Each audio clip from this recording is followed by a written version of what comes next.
حضرت علی المرتضی رضی اللہ تعالی عنہ سے روایت ہے کہ رسول اللہ صلی اللہ علیہ وسلم نے فرمایا، جس کے پاس سفر حج کا ضروری سامان ہو اور اس کو سواری میسر ہو جو بیت اللہ تک اس کو پہنچا سکے، اور پھر وہ حج نہ کرے، تو کوئی فرق نہیں کہ وہ یہودی ہو کر مرے یا نصرانی ہو کر۔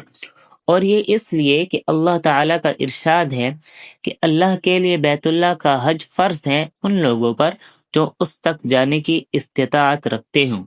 جامع ترمذی۔ اس حدیث میں استطاعت کے باوجود حج نہ کرنے والوں کے لیے جو سخت وعید ہے، اس کے لیے سورۃ آل عمران کی اس آیت کا حوالہ دیا گیا ہے اور اس کی سند پیش کی گئی ہے جس میں حج کی فرضیت کا بیان ہے، یعنی وَلِلَّهِ عَلَى النَّاسِ حِجُّ الْبَيْتِ مَنِ اسْتَطَاعَ إِلَيْهِ سَبِيلًا۔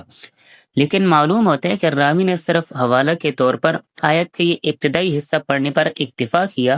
یہ وعید آیت کے جس حصے سے نکلتی ہے وہ اس کے آگے والا حصہ ہے، یعنی وَمَنْ كَفَرَ فَإِنَّ اللَّهَ غَنِيٌّ عَنِ الْعَالَمِينَ۔ جس کا مطلب یہ ہے کہ اس حکم کے بعد جو کوئی کافرانہ رویہ اختیار کرے، یعنی باوجود استطاعت کے حج نہ کرے، تو اللہ کو کوئی پرواہ نہیں، وہ ساری دنیا اور ساری کائنات سے بے نیاز ہے۔ اس میں استطاعت کے باوجود حج نہ کرنے والوں کے رویے کو من کفر کے لفظ سے تعبیر کیا گیا ہے، اور ان اللہ غنی عن العالمین کی وعید سنائی گئی ہے۔